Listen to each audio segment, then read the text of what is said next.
Okay. Ayan, magugulay tayo. Dinengdeng lang. Dinengdeng lang. Simplihan natin. So, nandito na yung prepared na kangkong.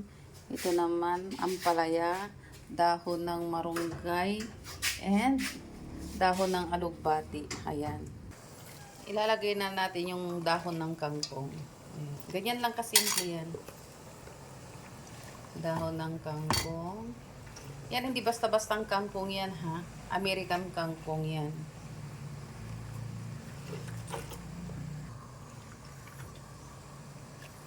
Ayan. Then, papakuluin lang yan. Yan, so tapos na yung kangkong. Isusunod naman natin yung dahon ng alugbati. Yan. Alugbati. Bati-bati tayo. Then, ayan, ayan.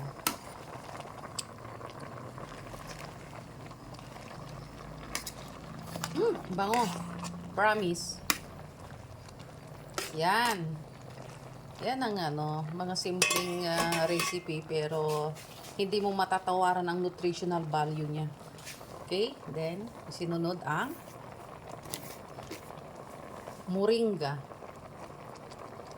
Ayan.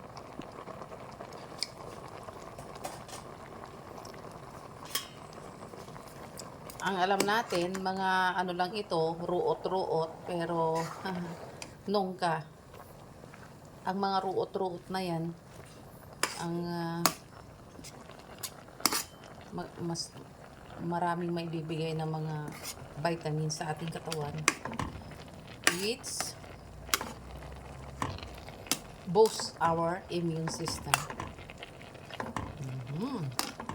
Then, after ng moringa, ay, di ba? Agnita di kalantak ay ikta amanay gabay to ikian ato gabay so walang palaya.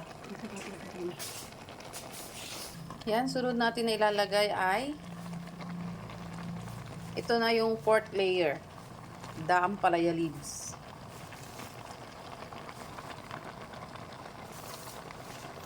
Hindi ko na sana pinagmasdan. Then habang nagluluto ay sabayan mo ng kanta.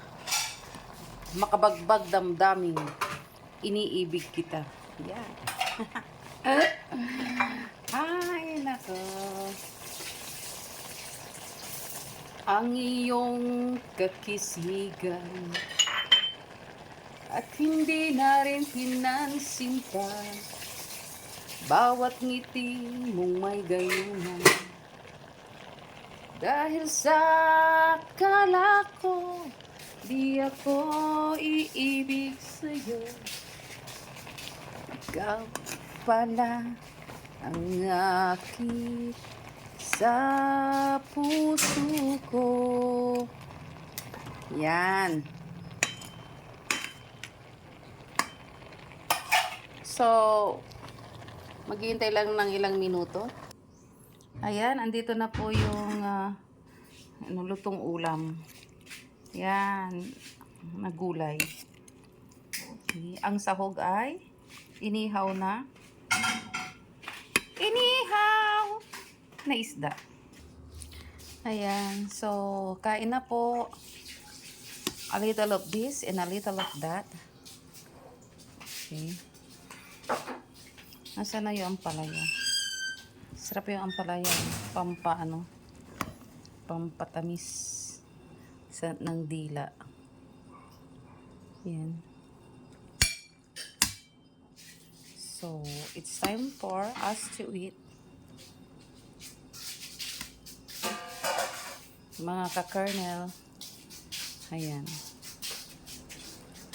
Sarap. Yan. Tapos, dapat kumain na kaagad para hindi siya lumamig.